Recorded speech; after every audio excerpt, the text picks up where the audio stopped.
Ever since I was a kid, I've heard people say, like, voting doesn't really matter. Um, and that's been on my mind the past few days. Because at least, in the United States right now, we're entering into, a presidential election cycle right now with our election coming up in November. So we had a debate between the two candidates, who you probably know. And so, I was thinking back on that question of whether voting matters. And, there's a couple things I want to kind of touch on today. The idea of actual voting, as in going to a ballot box and, selecting a candidate and pressing a button or pulling a lever, right? And energetic voting. And in my view, they both matter. To touch on the actual voting thing, like going to a ballot box. To me, the fact that there is attempts at voter suppression like gerrymandering is proof that voting matters. When it comes to energetic voting, and what do I mean by energetic voting? I mean, for lack of a better term, manifestation or co-creation. So I think if you're listening to this, you're probably in the spiritual community, whatever that means.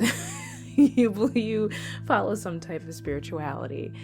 And we talk about manifestation all the time.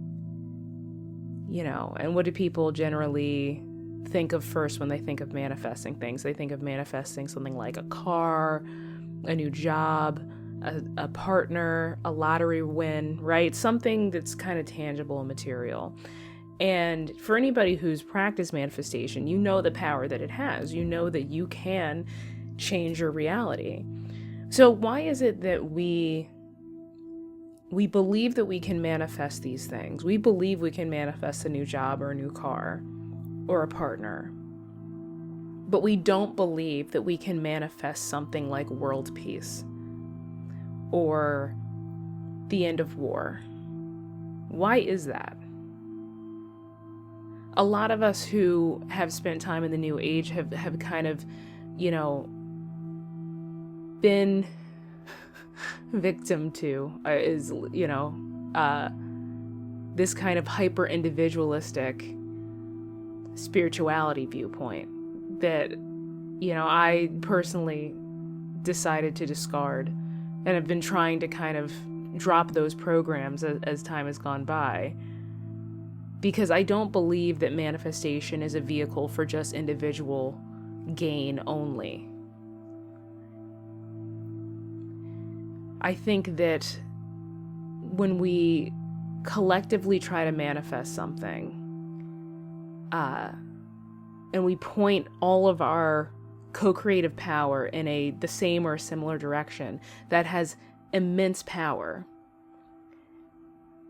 And I feel like there is constant proof of that, but we constantly forget it. Because we're just taught to think about, the new car and the new house, which are amazing. Yes, absolutely manifest those things. But then when it comes to something bigger, like an election, or just the fate or direction of where a large group of people are going to go and how they're going to, enact laws and change, we're taught like, oh yeah, voting doesn't matter. Whether you vote or not in an election, that's completely up to you. I would never tell you what to do. But I think we need to start thinking about how we're voting energetically all the time. We are constantly voting energetically in the same way that we manifest. What is manifestation? Manifestation is a combination of your thoughts, your beliefs, your emotions, your intentions, and your actions. That's what manifestation is. And we're manifesting constantly, all the time. Even if we're not intending to, even if we're not focusing on something specific, we are constantly creating our realities. with your thoughts, with your beliefs, with your emotions, with your intentions, and your actions. So each of us create our individual realities. And then all of those stack on top of one another. And what do we get? We get a collective reality. It's very complex, right?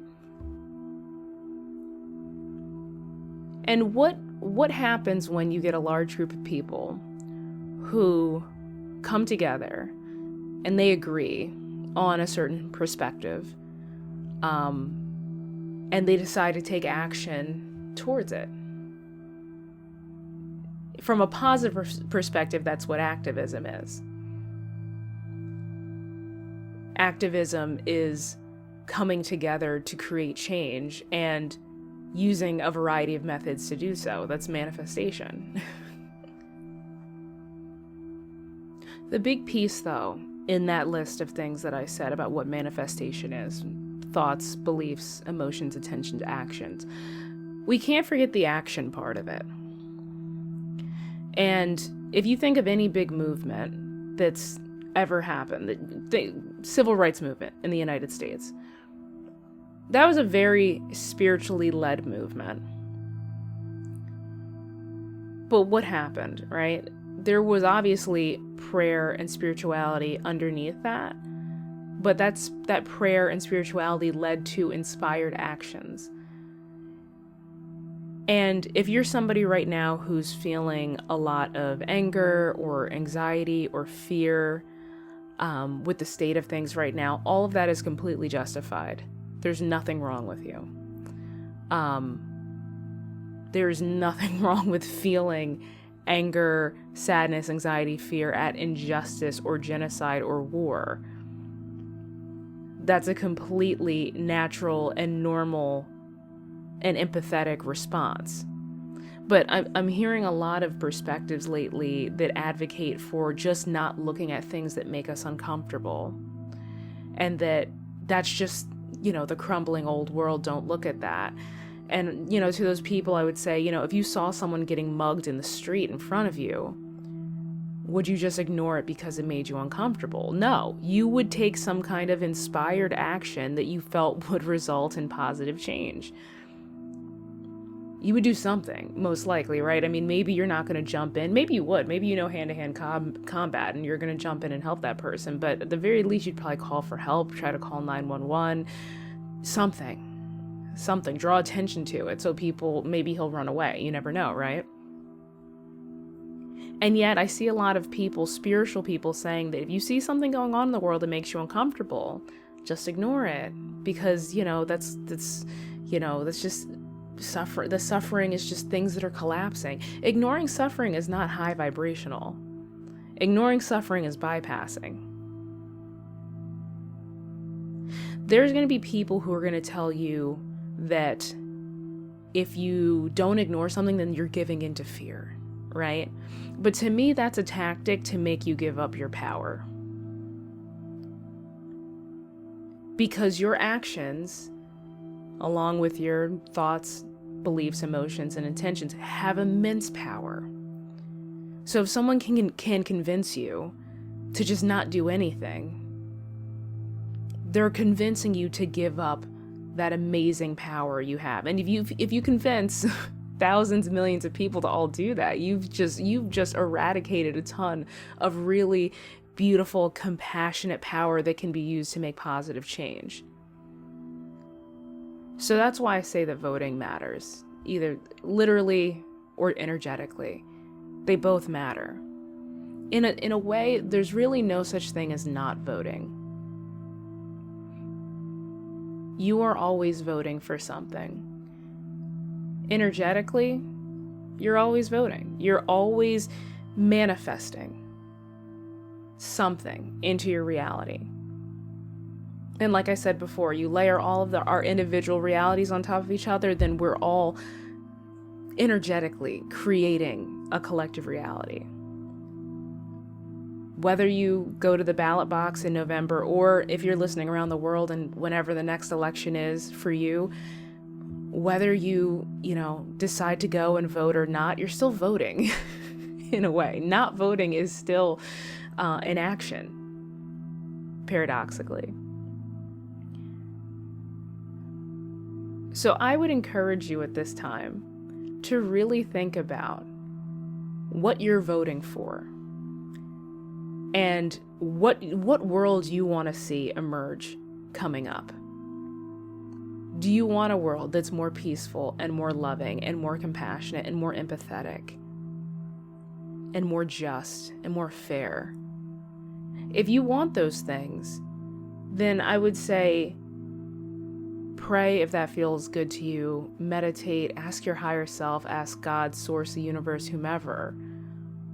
What actions, what inspired actions do you need to take to help that manifest in the collective reality?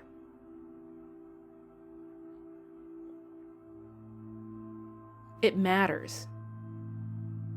It matters. And I strongly encourage you, if you have people who are telling you it doesn't, just know that that is a nefarious tactic, and that you are powerful, and you can help make this world amazing and beautiful.